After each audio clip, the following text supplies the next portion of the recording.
I think love is when you can look into another person's eyes and feel their kindness and you want to reciprocate that back.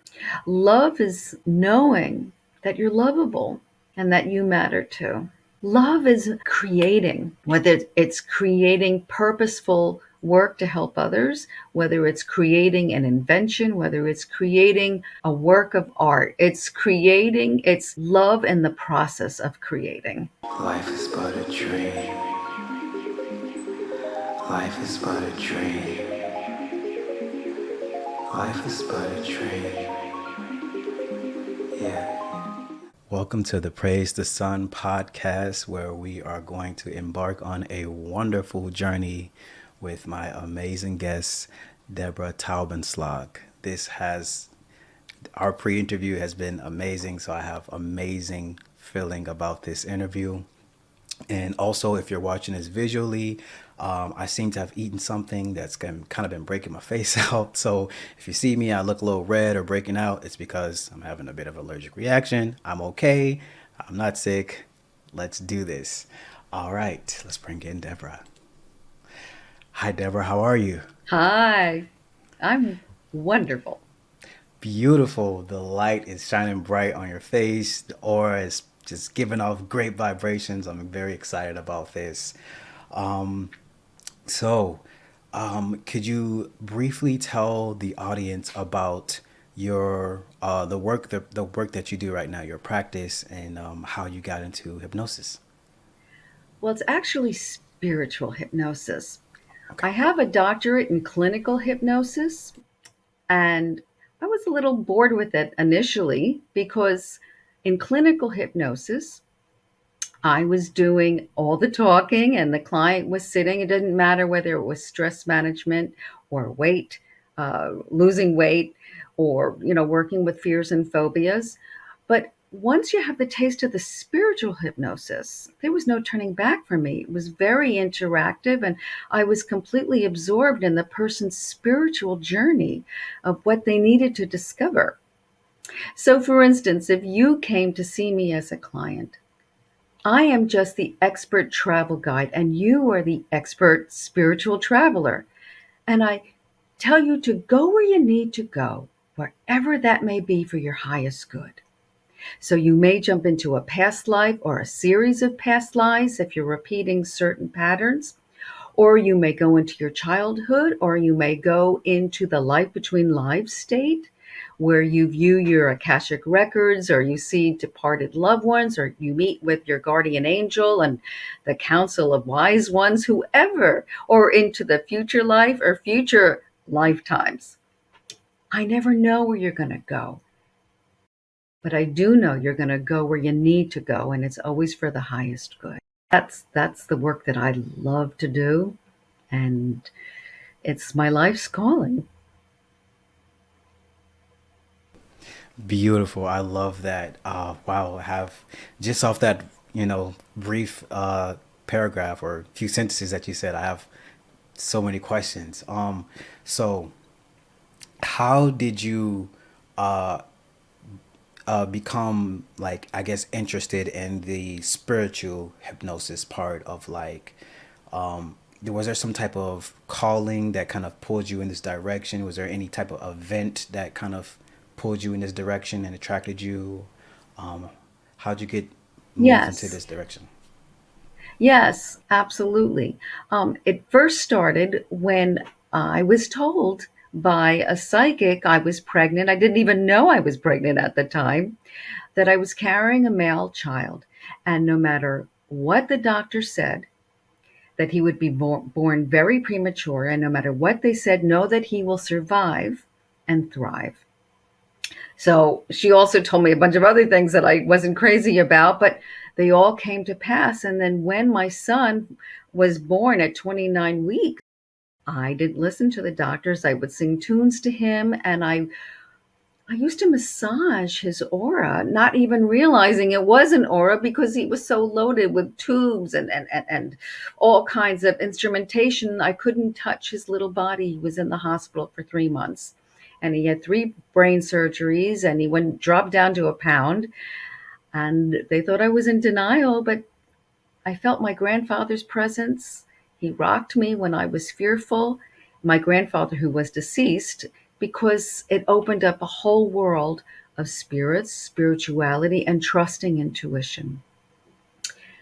So I became a massage therapist and I would massage his legs. He was diagnosed with cerebral palsy. And just by working with him, massaging him, and really not knowing what I was doing until I became a massage therapist, I don't know how, but his cerebral palsy just disappeared. It was truly a miracle because I had to look at other world realities to help my son thrive. I had to look at Eastern medicine and all different types of alternative medicines. So that really is what started the ball rolling. When I was doing a massage on a professor at Rutgers, she started talking to a deceased loved one because she went into trance. Well, because she was so relaxed on my massage table. And I was like a little fly in the wall. I was witnessing this wonderful, beautiful story. They were arguing, but then they healed. They healed their relationship while she was in trance. And then when she came out of it, she was like, "Oh, what happened?" And I said, "Oh, I don't know, And I realized that it was trance, and so did she. And she was like, "Okay." And that's what made me go into hypnosis. And I got a doctorate, like I said, and the rest is history. So that's how it all came about. Beautiful. I love that. Would you happen to still do any massage work at all? Sometimes, but I still do what I did when he was a little baby, where I work. Sometimes they call it mesmer passes. Some people call it laying on of hands. But I'm able to feel energy very easily. Sometimes it feels like I'm pulling out electrical currents.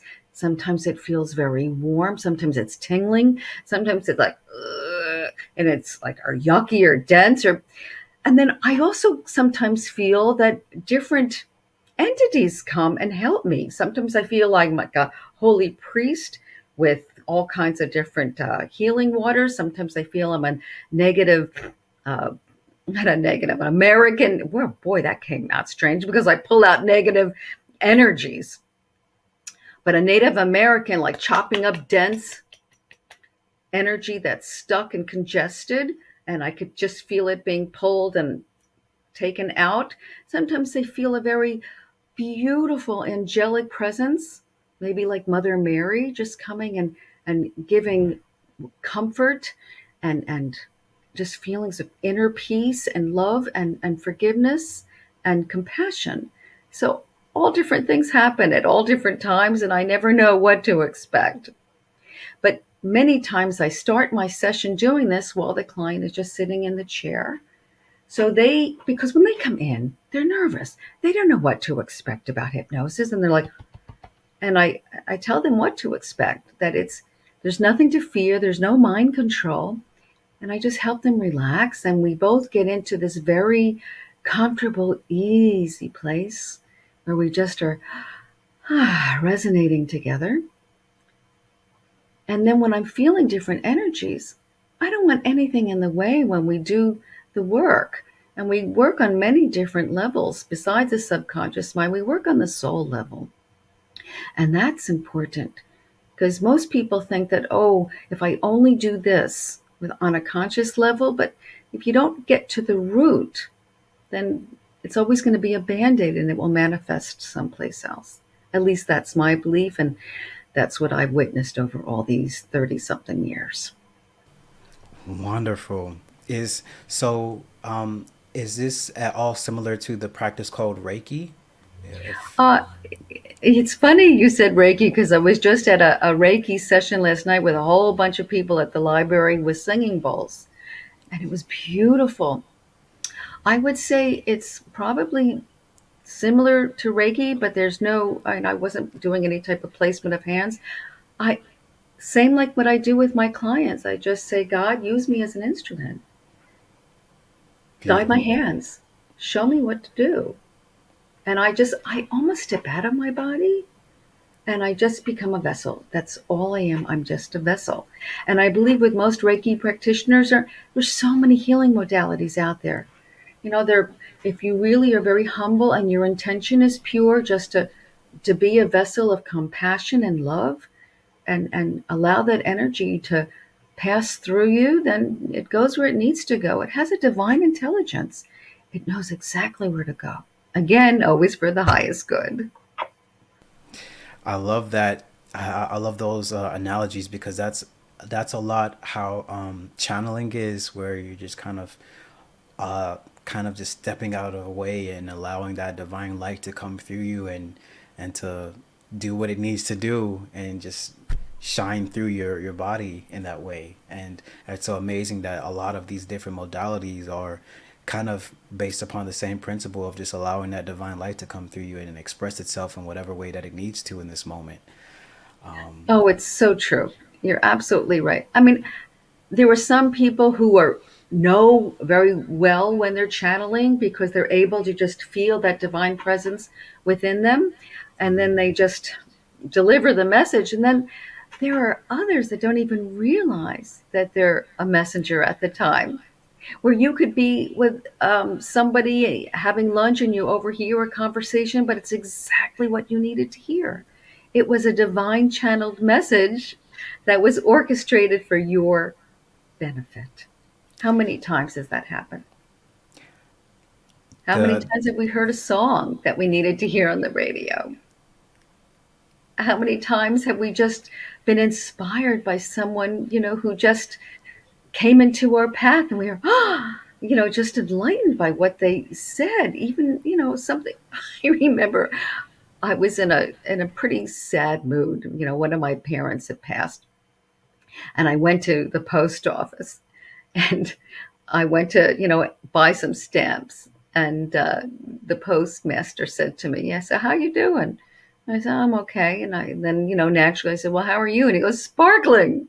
And it cracked me up. It just cracked me up because he was a big, burly man. And the last thing I expected to him to do was smile and say sparkling. But he shifted my energy. He raised my vibration. I just felt so much happier because he was sending that sparkling message to me, and it resonated. And wow, that was a wow. That was an act of kindness. And I think that we need to do a lot more acts of kindness today. I love that would raise my vibrations as well because Did it really did. that's I mean, who says I'm feeling sparkling like that? That is, come on, that's a message from the angels for sure. Exactly. Especially since it made me laugh, and it made everybody else on the line laugh too, because you Yeah, didn't expect it. And the way his exactly. eyes were smiling, it was powerful. It was Yeah. really, really powerful.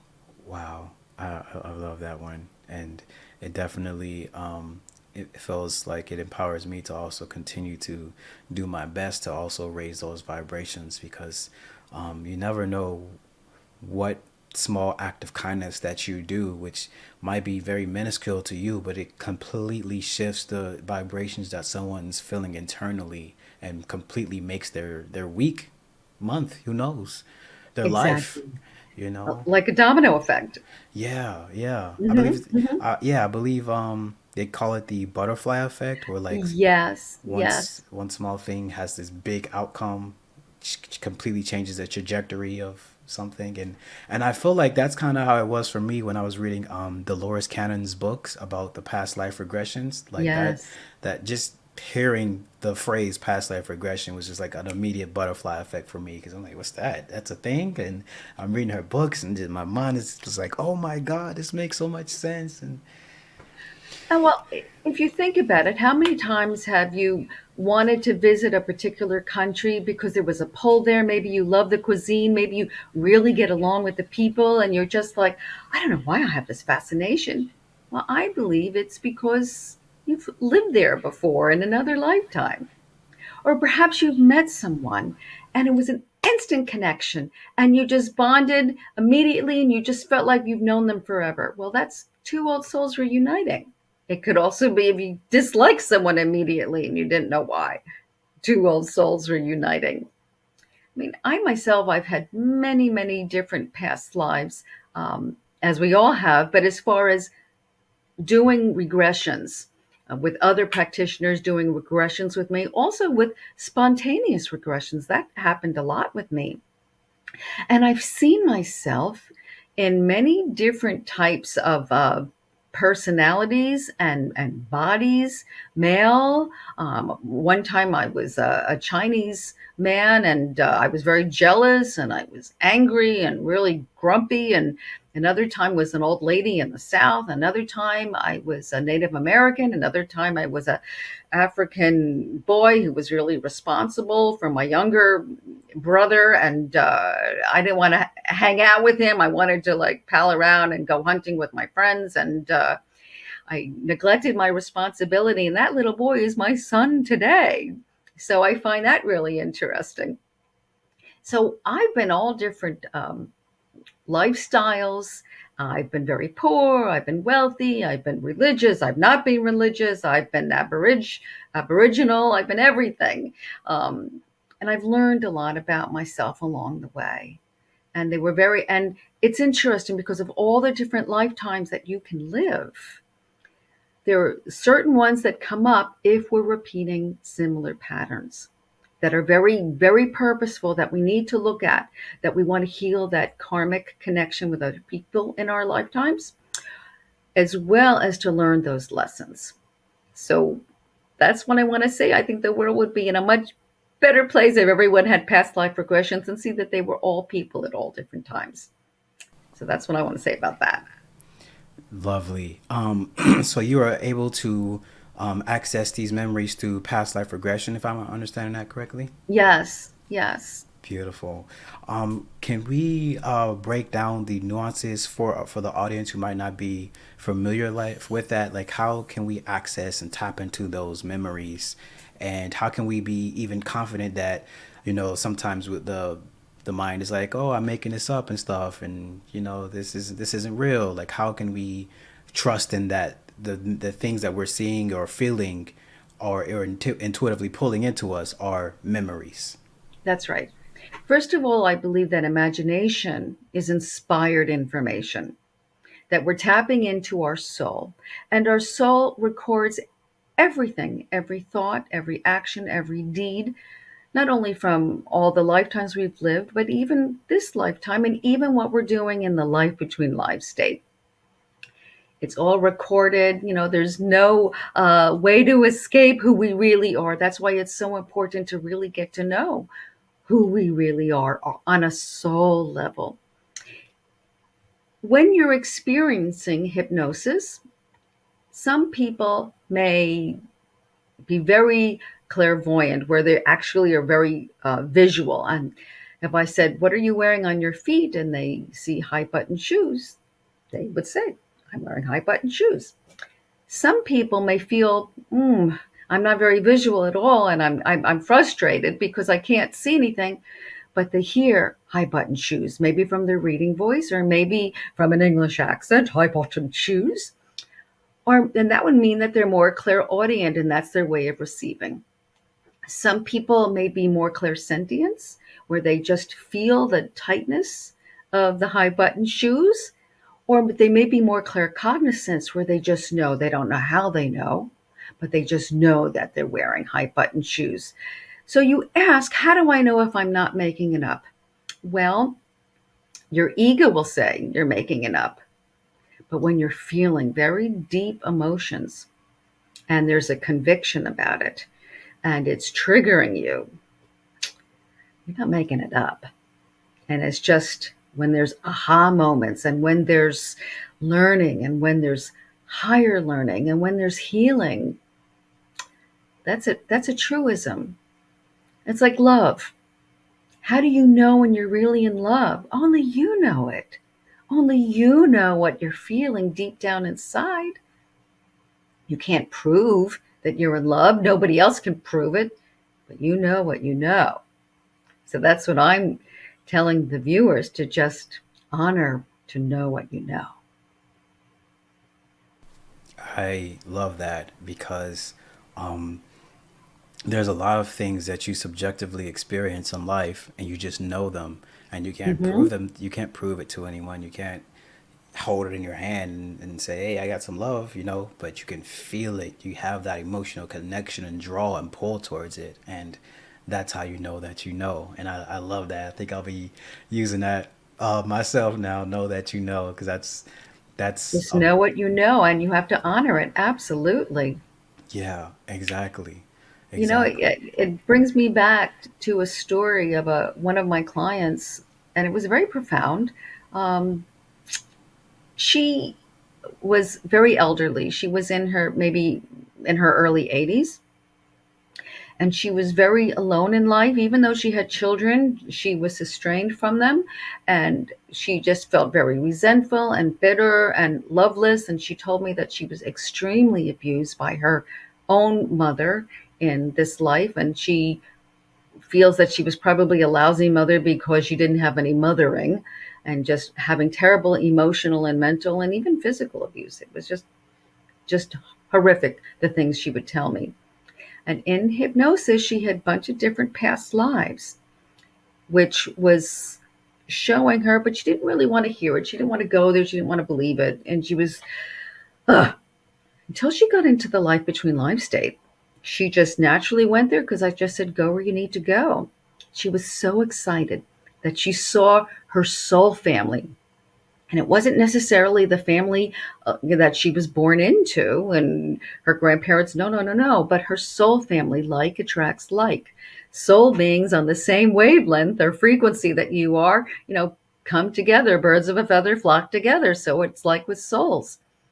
So she was so excited. I think maybe she saw six, and she was telling me all about, each one and their personalities and embracing them. And she was so excited. And then there was one that she was so connected to. So it was like her best of best connection, her the most love.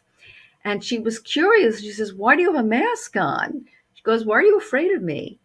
And slowly the mask came off, and it was her mother in this lifetime. So those souls traveled together, and she was, it was like it reminded me when Bruce Willis in The Sixth Sense realizes he was dead.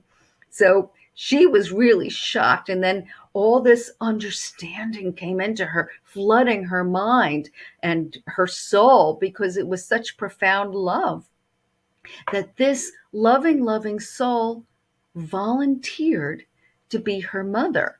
For you see, she wrote this life script because after we leave our bodies and we go into the astral plane, the first thing we do is have a life review.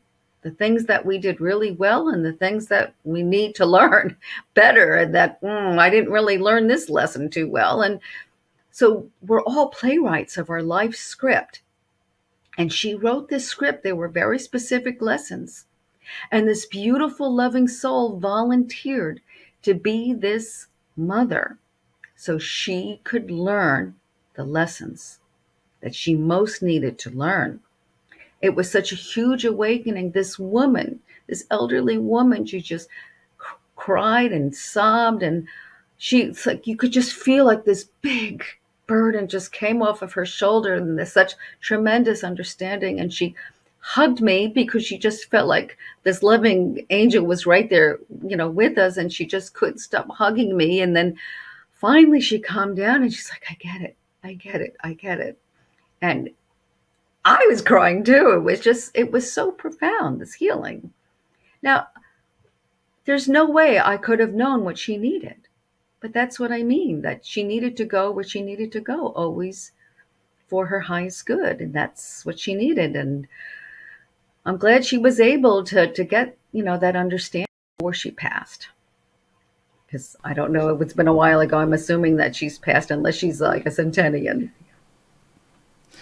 Beautiful story. Yeah. Wow. I love that. Um, those, yeah, those stories are so powerful. And so for the people, so when we're creating the lifetime that we're about to experience, Mm-hmm. we're creating that drama, right? Mm-hmm. The things that we want to experience. So how does the so for instance, if a person's father, they agree to have the person's father kind of be a negative influence in this person's life, how can the person who is the father, when they're going through their life review, forgive themselves for the agreement that they chose to take part in this interaction? Because the father has to be the abuser in this lifetime for the person to learn that certain lesson. But Mm. if both parties have agreed on this experience before incarnation, how does the father learn to integrate the forgiveness aspect that they need to, because they are the ones who are giving the negative experience to the person who needs to grow in that way? That's a profound question because you're talking about soul contracts, because that the woman who I worked with obviously had a soul contract with this, other person, and because we do travel lifetime after lifetime, with our soul family, so to speak, or people that we have karma with. And karma is neither good or bad. It's either good loving karma, and we come back as to have cheerleaders by our side and loving support, or people that we need to work out things that either we're not kind and loving to them, or they still are not kind and loving to us, and we need to learn how to stand up for ourselves and not be a victim. But going back to your question, that's a really good question, because if he agreed to be a real jerk of a father, and yet he was kind and loving to everybody else, then I guess he could, work with that, and understand that he was very, kind and loving, and he was just an actor. But if it was in his nature where he didn't learn the lessons from the past, and he incarnated again to get it right this time, and he didn't, well, he's just going to have to repeat it and learn that lesson all over again. At least that's what I surmise from what I've witnessed over all these decades. I hope that answers your question. Yes, yes, yes. it, so it just kind of depends on the nuances and attentions of the contract between the two souls and the reasoning for this experience taking place, whether it was agreed upon or whether it's just something that needs to be worked through karmically because of a lack of awareness of one's actions and not learning from their mistakes. Yeah, yes, and from what I understand from the people that have been in the life between lives state, that there's a lot of learning. We don't just die and that's it. In fact, we're so much more aware, if we choose to be, because there are different levels on the astral planes. There's the lower level, the middle, and the higher. And depending on how good we are in our incarnations, how loving and kind and compassionate and helpful we are, that will dictate where we go on the different planes. And from what I understand, there's like all kinds of different studies, whether it's creative or spiritual, or learning laws, or being working on different projects. We have different guides that come to us, to channel to us, whether we're working, if we're healers, then we have healing guides. If we're cooks, we have cooking guides. If we're in the medical field, we have medical doctors assisting us. So all, artists, if everything, you name it, under the sun. There are also guides that help the newly arrivals who cross over. There's a lot of lost souls who die tragically, who or maybe they're just lost. They could be in the Alzheimer's state where they just need some rest, but they're confused. So there's many different guides that are helpers that help them to just understand the law of the land, so to speak. And then, of course, there were others that just go right past that gateway, where they're just like, no, I'm good. I know the law of the land. I want to go to my next assignment. I want to, let's get the show on the road, so to speak. So I just think this is school in this incarnation. And it's really important that if we really want to have a very productive, beautiful afterlife, then we need to be really productive and beautiful here in our school, in our earth plane, to practice um, the laws of love, of kindness, of forgiveness, of compassion, of just being present, to listen, to be aware of who we are and our connection with God. A lot of people forget about their spirituality, or they go to church, but they don't really practice loving kindness and compassion and respect and tolerance for other people's beliefs and ideas, and to be patient. Patience is huge. And it's really important that my girlfriend, she always says, when you have a negative thought, she says she used to picture the smoking sign with the cross, and she used to say, or the slash, I should say, cancel, cancel. So when I'm having a negative thought, either about myself or someone else, well, I do that. Cancel, cancel. Thoughts are alive. Thoughts are things. Thoughts manifest into physical manifestations. It's really, really important to look in the mirror and love what you see. Because if you love yourself, you'll be loving, and to other creatures, other people, animals, plants, everything is living. And it's important to realize that we're all one, that we coexist on this planet. So we need to be respectful because we are all one. We're all connected. That's what I've That was learned from my that was clients. yeah, that was beautifully said. Wow. Um, yeah. And it's hard to do.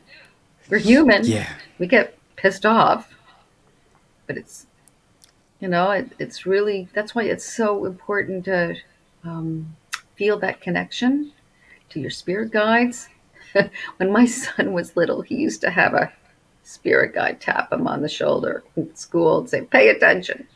And I know that because he used to call her Mary. And I asked the teacher, "Oh, who's the aide Mary?" And she said, "There is no aide Mary." But my son had this Mary. He used to just, yeah, and he had invisible friends. Well, on the school bus, who I found out later, they were just invisible friends, but they weren't, because they would help him feel comfortable in his own skin and feel safe and secure. It's a wonderful thing. In fact, I have another story for you because it just reminded me. My son was in hypnosis many, many, many, because this was a wonderful modality to help him heal, because he is in the special needs world and he feels good about himself and he's an advocate and he's come so far, so far. But he had trouble accepting that he had some learning disabilities and other neurological disabilities, and he was very frustrated. He was caught in the world between not being severely disabled and yet not being accepted by the um, neurotypical, or because he's not autistic, but he had some frontal lobe brain damage. And because he wanted to be normal, he wanted to not be in special ed. So in hypnosis, I just said, go where you need to go. And he went into a body selection room in the life between life state. And he saw 4 different bodies. The first was female. He's like, no, this lifetime I need to be male. The next was a body that was, just too difficult, very, very hard. And he said, I'm not strong enough. I don't have the courage to do that. Not yet. The next one was like, no challenge. He said, no, no, no. I have very specific lessons that I need to learn. And this one that he chose had a lot of lessons, and yet he could handle it. He just knew he could handle it. He said, this is the body. This is what I want. He knew that it was going to be me because we've had many lifetimes together. Again, souls travel together in families, or they could be best friends, or they could be arch enemies, or they could travel seas together as soldiers or sailors, or who knows. But we travel together. And so, but the circumstances, because he wrote his life script and I had to agree to that. But I found it fascinating that he was actually able to select the physical vehicle. So I wanted to share that.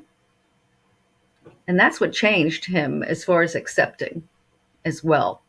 He accepted himself completely and became an enormous advocate for people with disabilities. So I love that learning, that aha moment.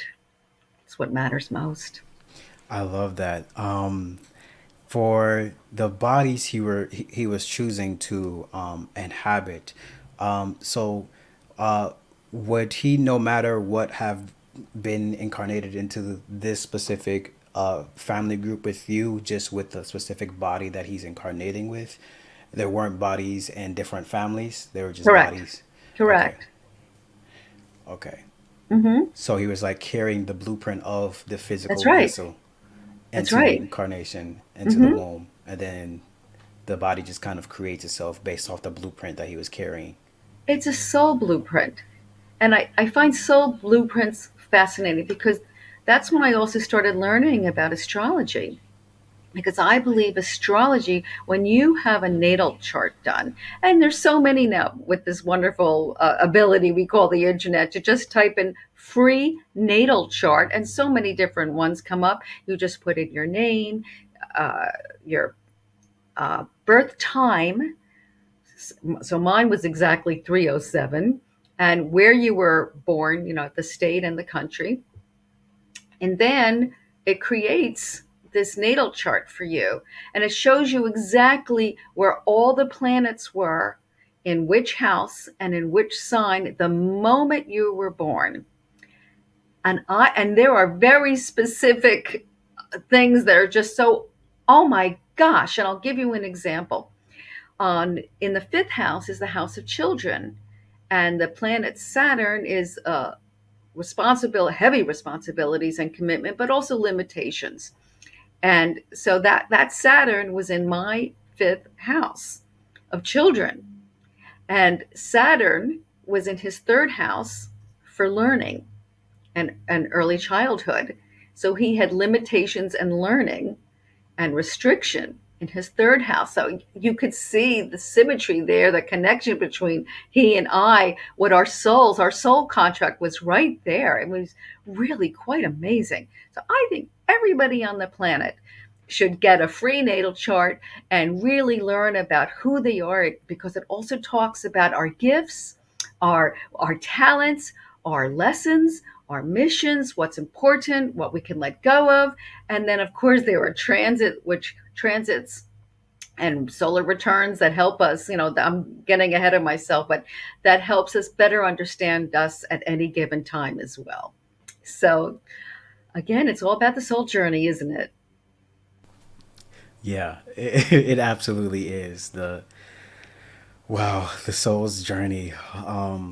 Just yeah, just so I want to touch back on the past life aspects of things, and and retouch back on the phrase you know that you know, because Mm-hmm. I haven't spoken about this publicly, but since we're talking about it, I just want to kind of bring it to the audience attention. I was watching a person give their past life regression, and they regressed back to being in the Pleiadian star system, Mm-hmm. and they were saying that Earth was being formed. It was still being like cooled off and stuff, but it was going to be inhabited. And he was asked, would you go and represent our consciousness on this planet? And he says he remembers saying yes with every ounce of his being, like it was a big emotional yes, I would Mm-hmm. love to go. And because he said that, and the state that they were experiencing in reality, they didn't experience any fear, they didn't experience like any pain, and he found it very exciting being able to experience the wide range of things that you can on this planet, because they don't have any of that on their planet. Right. And when I say that that triggered something within my side of my soul, like I was literally I was literally driving and I had to pull over because I felt everything that this person was saying, almost as if I was in the room with this person, and it made me cry. And I Oh was just yeah. like, what is happening to me right now? Like I'm crying hearing this story, and I'm just like, That's right. I just remembered all of this and remember talking to the elders and remember, having this ability, having living in a state where you just don't experience any of that because you're in such a synchronistic state with all of existence, with all of nature, with your whole planet, with your whole community. You don't experience all the things that we experience here. And you just know that you would go and bring your consciousness there and you would have some hardship, but ultimately you'll succeed because the fundamental principles and learning that you're carrying inside of your soul are still there. And you just need to be able to pull those out of you and integrate them on this planet. And as you integrate them, more people integrate them and more people remember. And That's right. it's just a domino effect of people remembering, like, oh, I remember That's this too. right. I remember this too. And then you just change the planet over a long period of time. So I was like, wow. Yeah, it's mind-boggling, mind-blowing, and so important. If I tell you that I've hypnotized a lot of people where their birthplace was not on planet Earth, and they've had many multiple lifetimes in other planets, and they're soul travelers like Trekkies, Star Trekkies. That's right. And I think that you resonated with it. It's like what I said before, because it's an internal soul truth. And that's why you felt it so deeply, where you had to pull over and you had a recognition and a reawakening, like, oh, because it rang home. Something rang true for you. So it would not surprise me if I regressed you, that you would. Regressing is just putting you in a hypnotized state, and then you travel and you experience what you most need to travel. I don't think it's a coincidence that you have this podcast about educating, opening people to their own light within, awakening them to remember who they really are, the spiritual, because that's why he was came to planet Earth, really to be a lighthouse, to shine the light, to awaken and help others reawaken to who they really are. And that's what you do with this podcast. So it was really, you were remembering who you really are as well. And that's why it had that effect on you, Yeah, that, because it's a life purpose. yeah. Hmm. I People was think, speechless. oh, yeah, oh, yeah. That it's the most important thing that you can do right now is to just help people remember who they really, really are. They're not this physical body. They're not. And hopefully they'll learn that when they cross over, when they shed this physical skin, like a butterfly who leaves the skin of the caterpillar. Hopefully, because we always have choice, even when we cross over. We can choose to still be in the darkness and to still live in our yucky thought forms, or we can really say, wow, you know, I want to learn more. I want to let go of what no longer serves me, the judgments, the fears, the anger, the resentments. I need to let go of that. I need to, because it's so not important. It's so not necessary, and it's not real. It's not real. It's not who I am. It's not who you are. Just like that woman who saw that her mother was not really the real truth. So that's why I'm so happy you're doing what you're doing. Yeah, Thank you. it's so important. It's my honor and it's my duty, and it's so funny because once I was having this spiritual awakening, maybe in 2015 is when I started getting into meditation because I was suffering some really bad PTSD from being in the military, and I really couldn't. I really couldn't meditate and be by myself in a room because the paranoia was really severe. I always thought someone somewhere was just gonna come out and jump and attack me. So Mm, so I had some immense psychological issues to work through. But once I started to have that peek into spirituality and start to understand more, it's just like the once the door started to crack open more and more and more, I just started to just a flood of everything just starts to come into you. And I just started remembering, like, I have to do my mission. And I just was like, okay, but what is my mission? It's just that idea just kept coming into my head. It's like, you got to do your mission. You got to do what you came here for. And I was just like, but what is that? You know, so it took me a while to figure that out. I knew it was to help in some capacity, Hmm. but you know, first you got to help yourself before you can try to help other people. But I just That's didn't know true, exactly because how that you would. walked in the shoes suffering. So how better help to those who are suffering? You know how they feel, you know how to help them. And when people get connected to their God source within, their spirituality, maybe that's why, that the 12 steps work so profoundly. I know of many vets, and one particular vet had severe post traumatic stress disorder as well. And he overcame it by three ways. The first, he got heavily involved with Qigong, and he studied with a Qigong master. And not only was he able to heal himself with this energy practice, but he was also able to really help others, including his daughter and helping other vets. He volunteers his time with the vets. He gardens, he gets back into nature, he creates beautiful jewelry, he does wonderful photography with the veterans, and he makes himself available, and he lives in the present. And that's what's most important. Does he get triggered at times? Sure. Sure, he does. But he's able to bring himself back and say, I am here. I need to focus on the good, what matters most. And what matters most to him is, is love, love for family, love for self, love for humanity, love for his fellow vets. Volunteerism.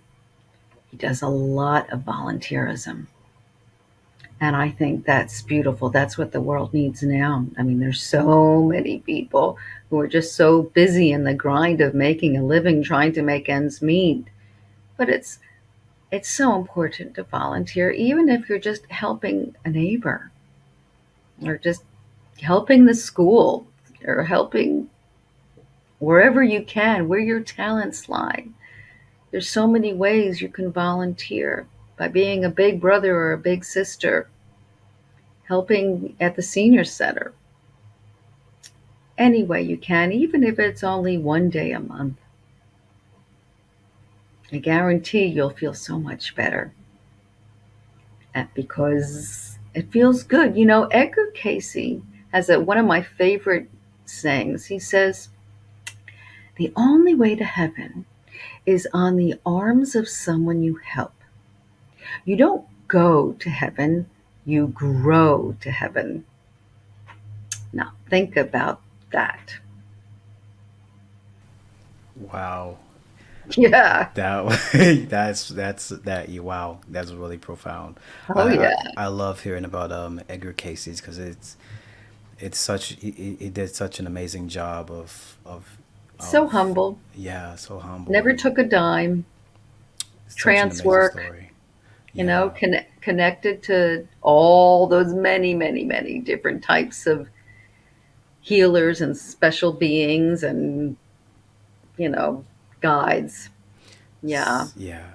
Wow. So amazing. Oh, there's so much out there. We're like little kids in a candy store, and all you have to do is humbly ask. Just humbly ask. That's what prayer is, humbly asking. Yes. And I think it's also, if we're speaking about prayer, to just not only pray for ourselves and our loved ones, but I think it's also important to pray um, for peace. And I think it's also very important to pray for the souls that have passed.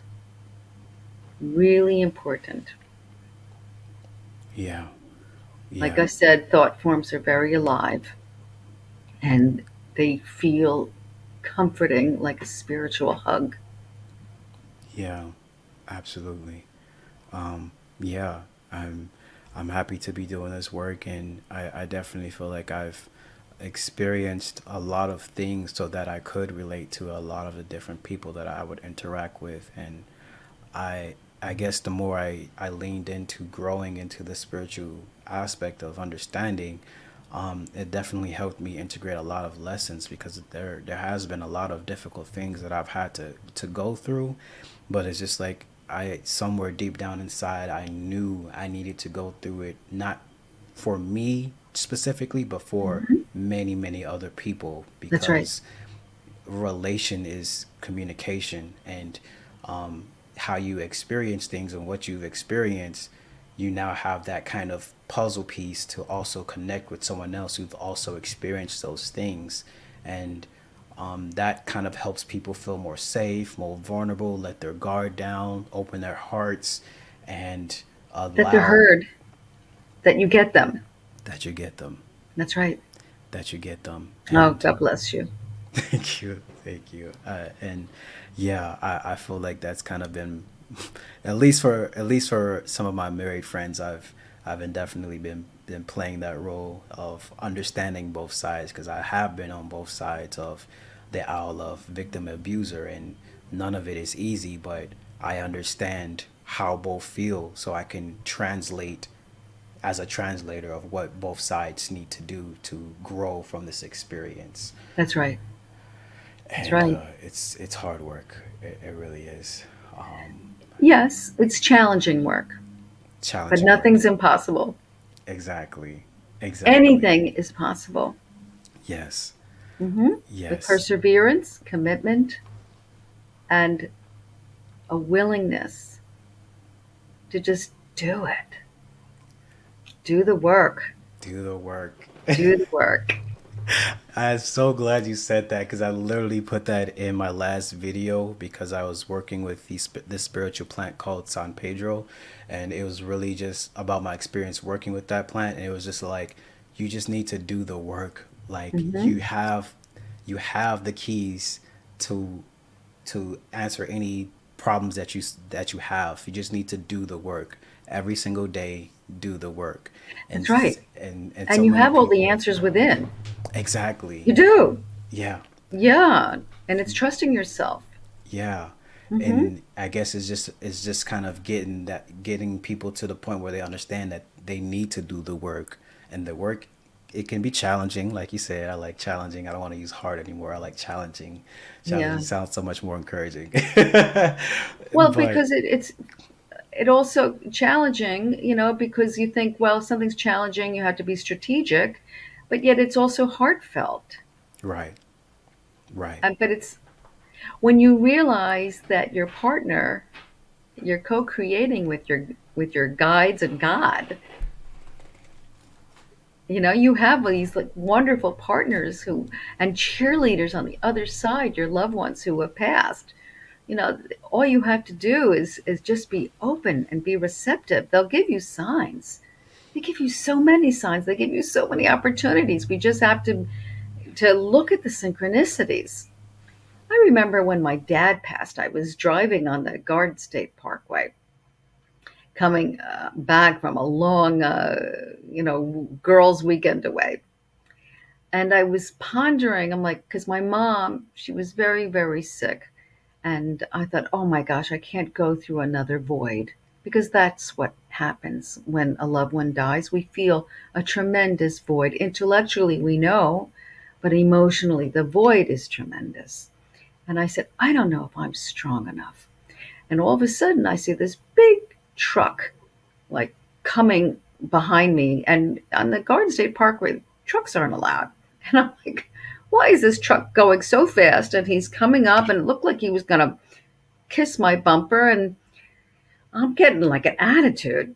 And then he goes onto the right side, not even passing me on the left because I was in the middle lane. And I look to see who is this arrogant driver.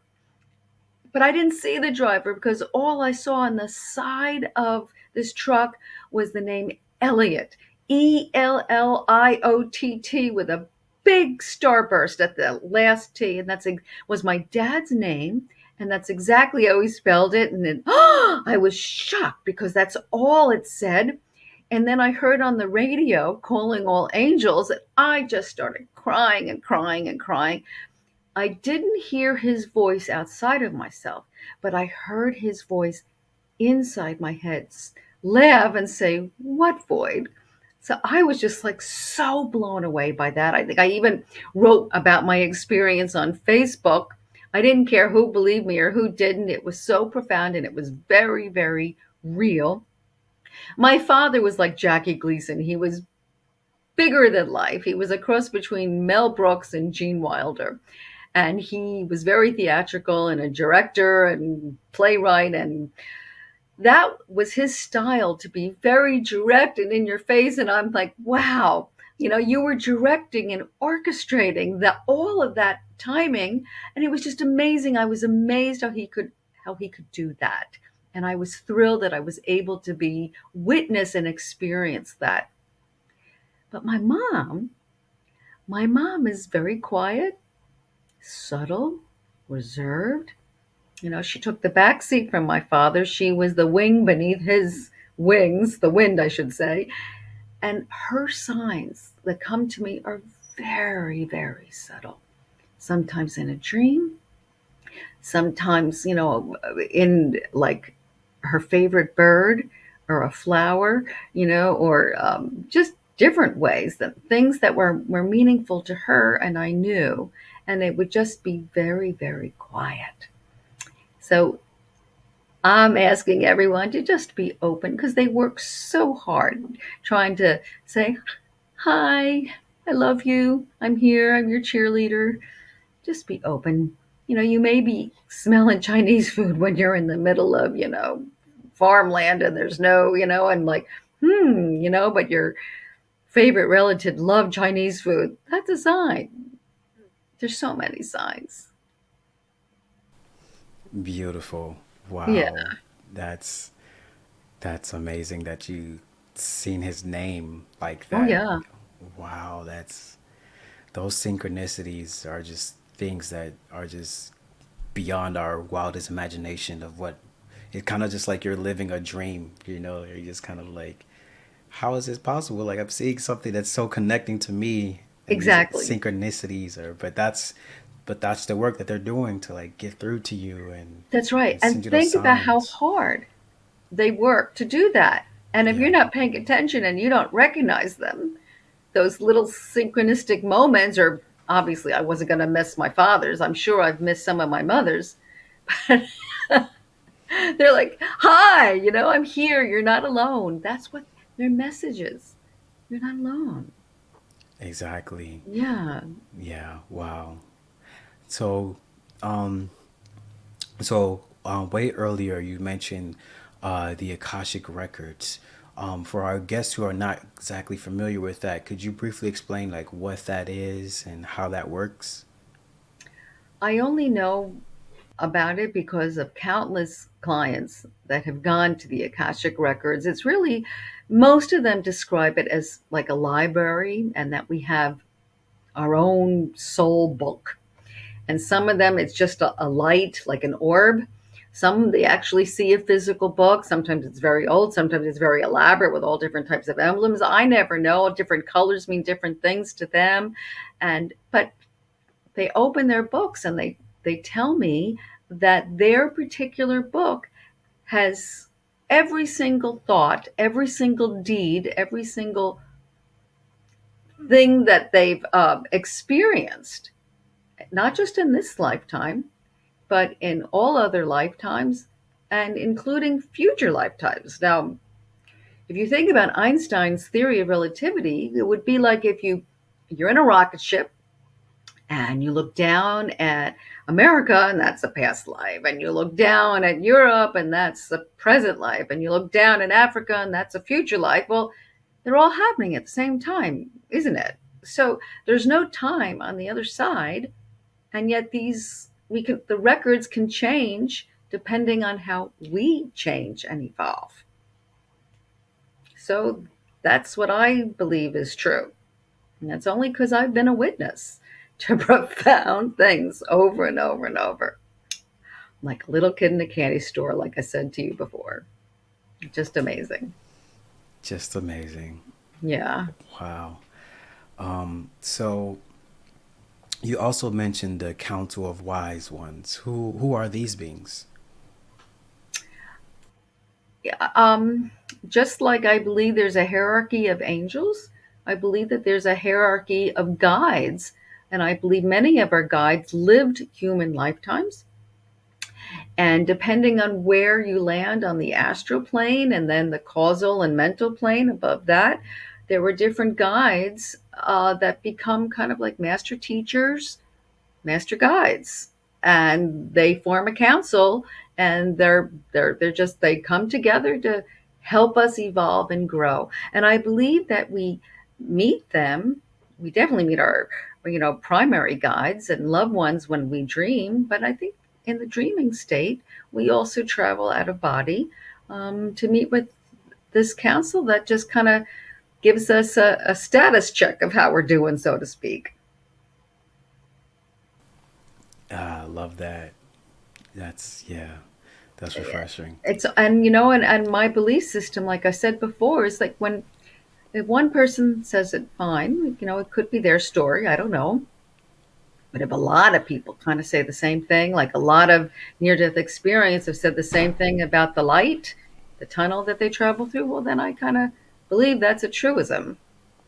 So A truism. yeah, especially since these experiences that these people have in their sessions, they're not publicized, they're not recorded, they're not on the internet. They have their own little recording that I make for them, but so they're not getting these ideas from other people. They're just having these extraordinary experiences.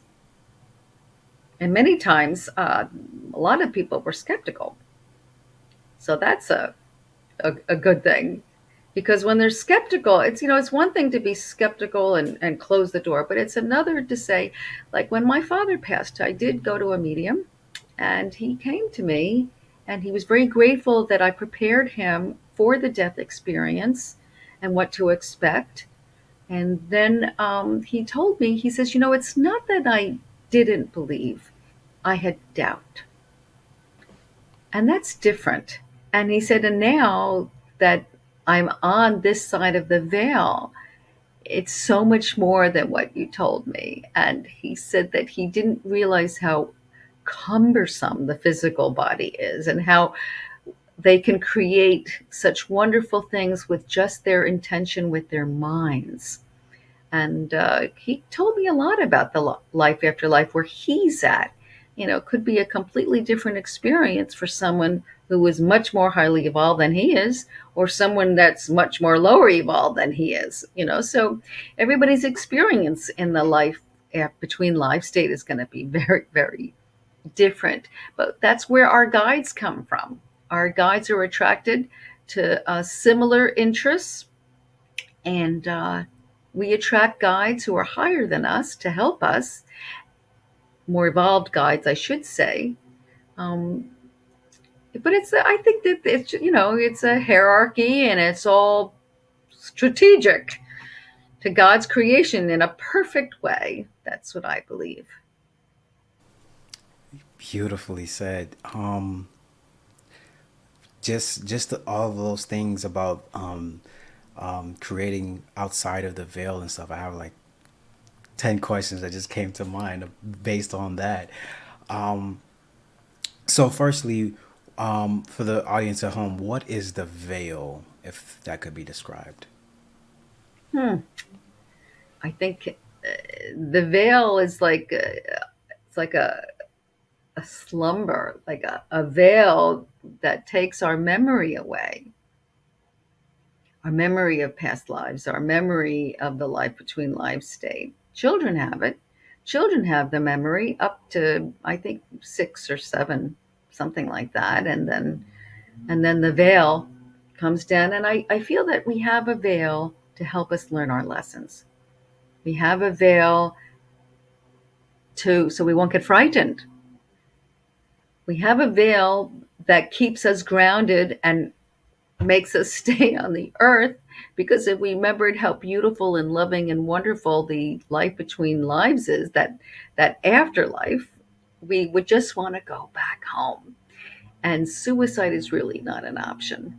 We incarnate for very specific reasons. We're here for a reason. Some of us, are here to learn lessons. Some of us need to work out karmic lessons.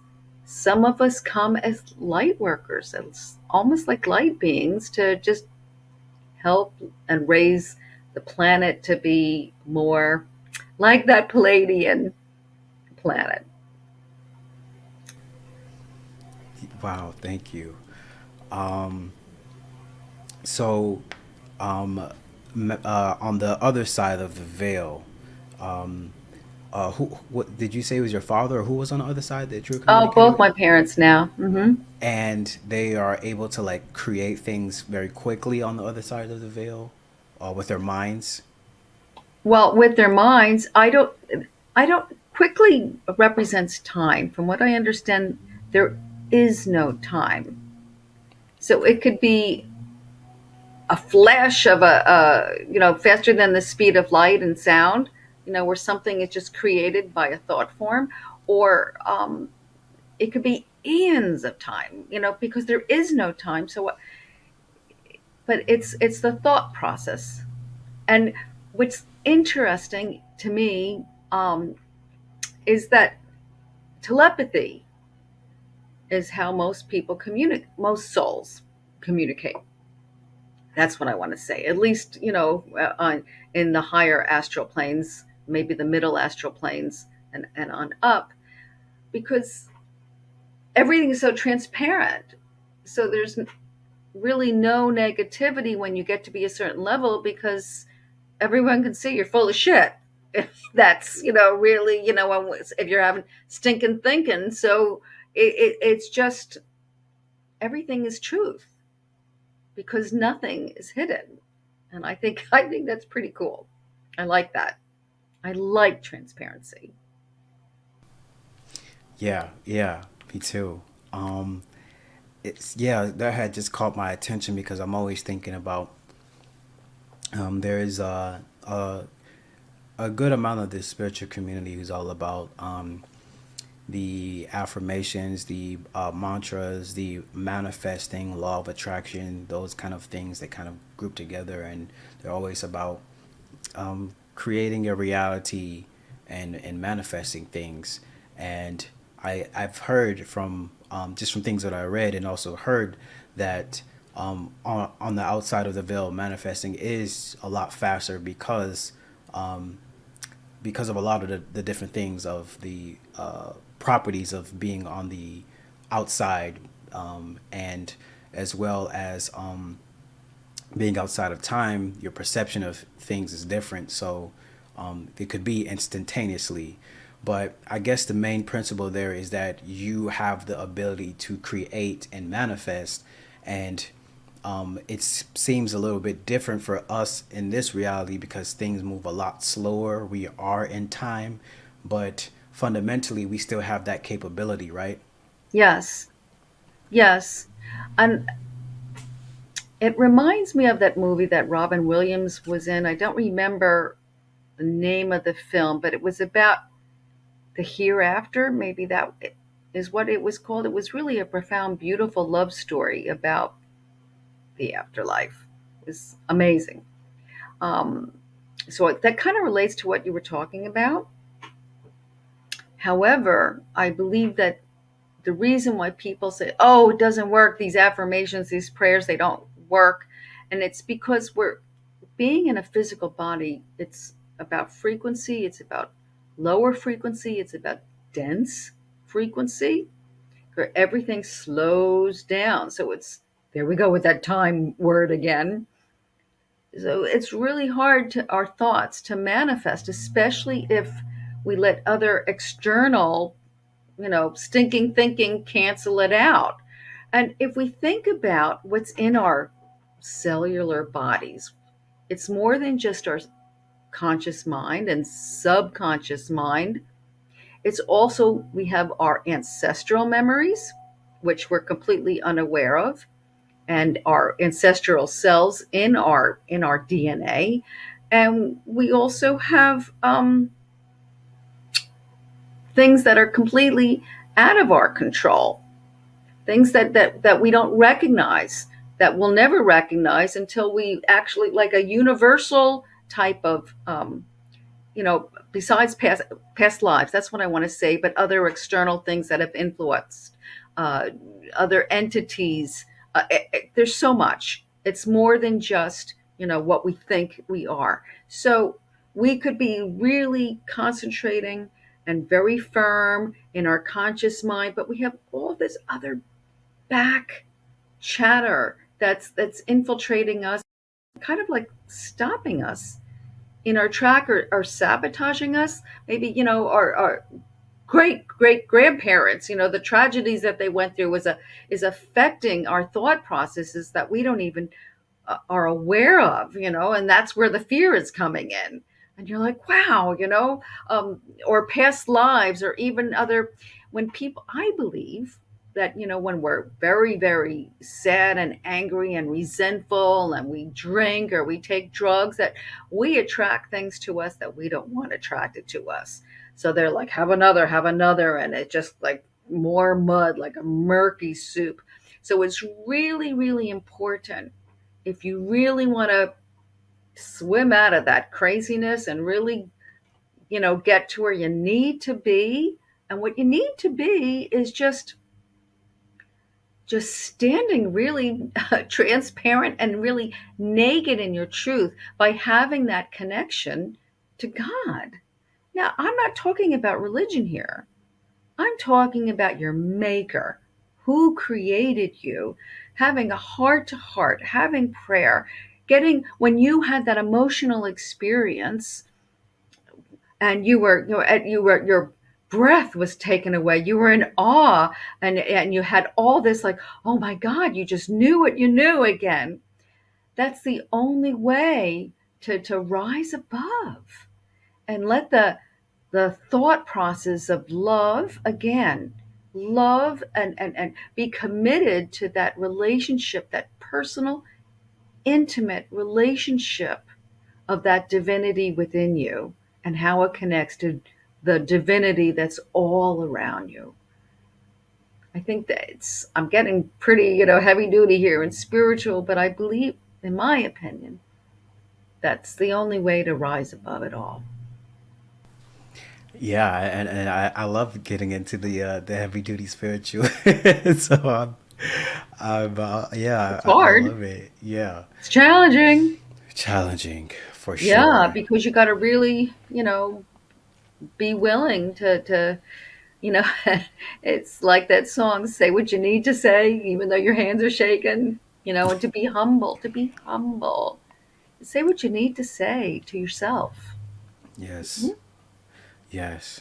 Yeah. Um, why? So why does it seem that the human race seems to have this I don't know, I don't want to call it stubbornness, but we kind of do learn that lesson repeatedly, even just within that same lifetime, even this the same incarnation. You might need to, repeat a certain pattern so many times before you kind of get it. Like, where I always wonder, where does that come from? Like, is that just kind of a byproduct of the species of the human race? Is it kind of a byproduct of the veil of forgetfulness, that we kind of inherently have this forgetfulness because we needed to forget before we came, so we kind of forget everything throughout life and repeatedly learn it to make it stick. So, like, where does that I forgetfulness think come it, from? I think it's all the above. I Yeah. really do. I and it all really comes from ego. Now, if you think about it, we need an ego to live on this earth, to survive the incarnation, but it's a separateness. We feel separate, when our ego, when we first learn ego, when we it's mine, no, you can't have mine, with the toys. And then we separate from our parents when we're teens. No, I know what I'm doing, you don't, you're too old. And then we separate from others as we get older, when we feel we've been wronged or betrayed, or maybe we haven't seen all sides to a situation. We Our ego gets into fights with our spouses, our friends sometimes. It's ego. because in all, what's ego? People say it's easing God out, but it's really, it's we're forgetting. We're forgetting where we've come from. We're forgetting why we're here. We're forgetting that we matter. We matter, not I matter. We, collective matters. And I think that's the difference. When we're in incarnation, we're all about I. And when we go into the afterlife, we're all about we. How do we serve? Right. So that's what I believe. Beautifully said. Thank you so much. You're welcome. Boy, For we've the been all over the map, haven't we? yes, yes, yeah, we really have. We really have. Um, so for the current state of our world, where we are currently, where do you see us evolving to? Where are we headed to? Where are we going? What are the challenges that we are facing, and what are the challenges that we need to overcome to get to that positive timeline, that positive reality that all of the light workers, the light beings are here to help create? What are your perspectives? I have a lot of different thoughts about this. First of all, I feel that the light beings and the Archangel Michael's, he's creating a army of light here on this incarnated, everyone who's incarnated now, just to help people awaken more. And it's been happening a lot. You know, a lot of people have in the past, 20 years ago, you know, you and I were the minority. And it's really become much more popular, more to be open minded and awakened to other spiritual matters, to be more aware of other world realities, not just, you know, us. So I think that's a really good thing, whether it's, you know, all the different shows we see on TV and the movies. Even now there's something called after death or something. So that's a wonderful thing, because that helps people become much more evolved. And when you're evolved, you walk the talk as best you can, because we're still human. We still get angry, we still get annoyed, we still go into fear mode at times, but we're put back on the path easily. We're not easily persuaded to go into mob consciousness or mass hypnosis and things like that. You know, sometimes we have to hit rock bottom before we can rebuild. And that's a scary thought. However, there's a lot of light beings here on the planet that's helping people be kind and to be more aware uh, of what matters most, and that's compassion and honesty, but also to be non judgmental. There's always two sides to a situation. And there's no such thing as you're wrong or I'm wrong. Have two different opinions, and that's not wrong. An opinion is just an opinion, it's not a fact.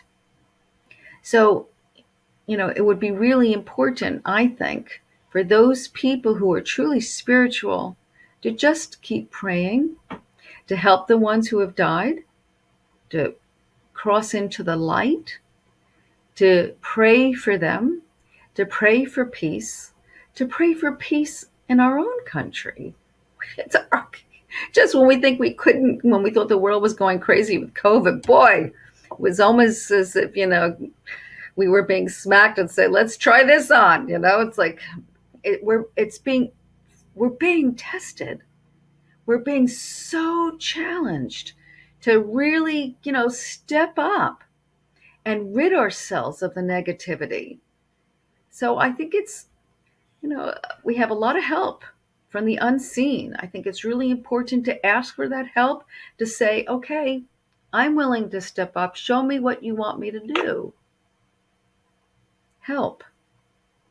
And the way you raise your vibration is through prayer, is through laughter, is through kindness, is through art, is through dance, is through music.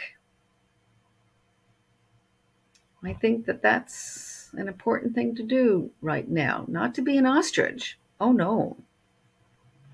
But to shed light literally on everything that matters to you. And I believe that your prayers are answered. I really, really believe that. So it's a hard question, but I just keep, the little engine that could. The little engine that could. Nothing's impossible. And I always say everything is possible. We just keep helping one another, lifting them up, lifting them up, lifting them up, so we can all climb together.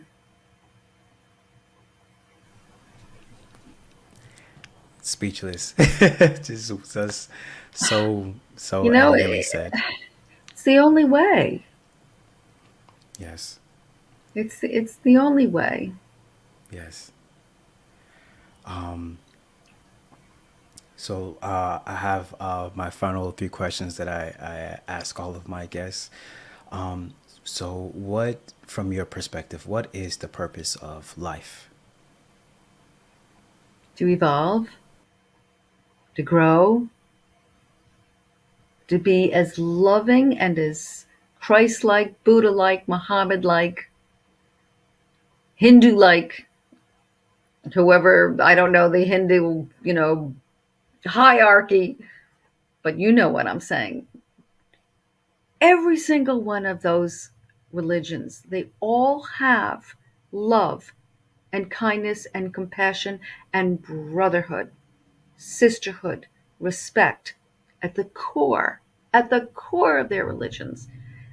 Religion is man made, I know, but these higher beings, these master teachers, they incarnated for very specific reasons too, to help raise the frequency of the planet.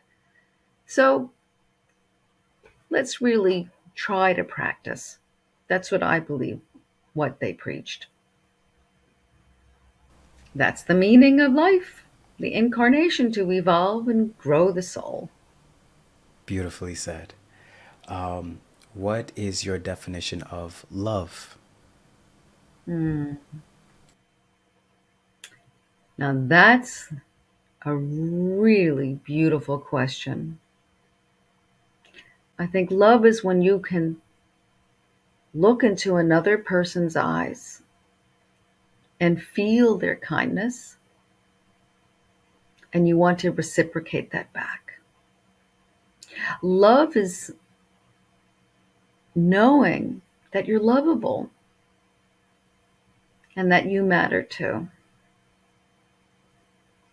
Love is creating, whether it's creating purposeful work to help others, whether it's creating an invention, whether it's creating a work of art. It's love in the process of creating.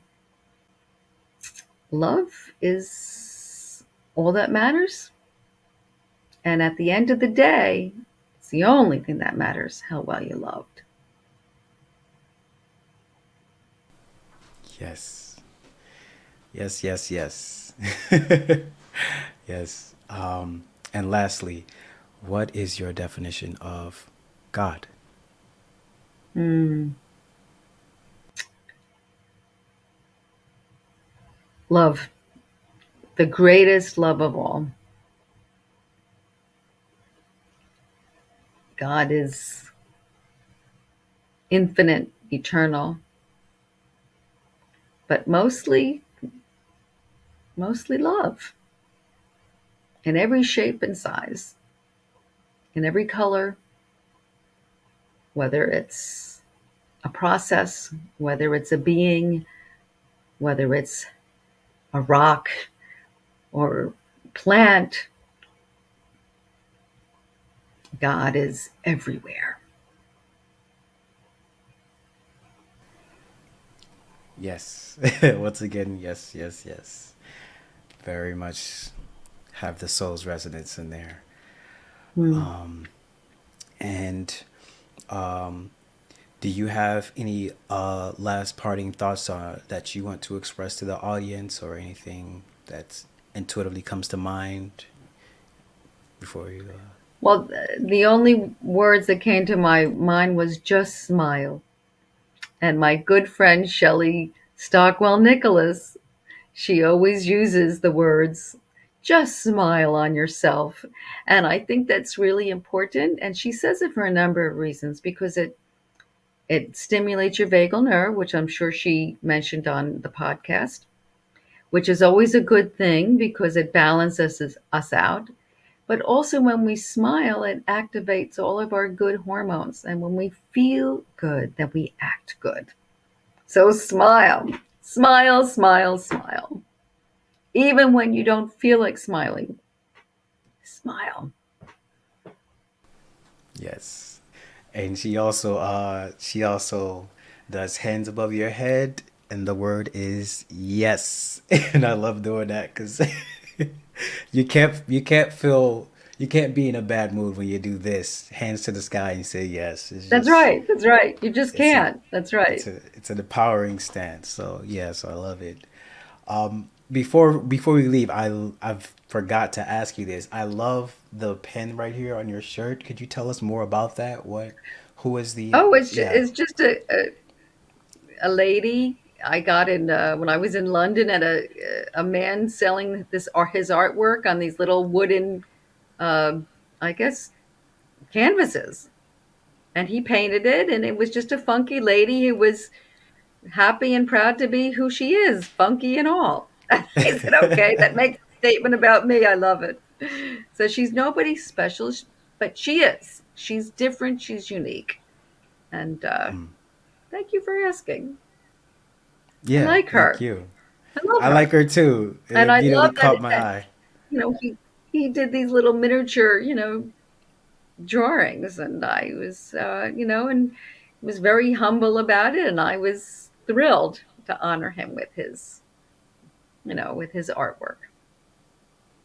Beautiful. I love it. Yeah. So where can the audience find out more about you, reach out to you, connect with you? Okay. Well, you can see my name, Taubenslag, DebraTaubenslag.com. I have the website, obviously. That's where you can connect with me. I also wrote two books. In 2000, I wrote Not Crazy, Just Enlightened. That's on Amazon. And in 2021, I wrote a book called, oh boy, my memory. This is odd. Oh, okay. How My Special Needs Child and I, No Stone Unturned. How My Special Needs Child and I Transformed Against All Odds. And wonderful metaphysical stories in that book, too. He's now 38, but I give a lot of advice uh, in parenting and how we did it, how we beat a lot of the odds. So that's also on Amazon as well, and you can also access that from my website. Thank you. Wonderful. Okay. Thank you so much for taking this moment to I can't connect with believe, us. I've been so heady and out there. I completely forgot the name of my book. How odd is that? It's It is okay. what it is. It's okay. So Yeah. yeah, thank you so much for taking the time to talk to us. I hope everyone got some great value out of this. And Thank you. Thank you for having me. I just loved having this conversation with you. yes, thank you. It's been an absolute pleasure. Thank Audience, if you would you. like to reach out to her, all of her information will be in the bio description box. And yeah, see you all next time. Praise the sun. Thank you so Praise the much. sun.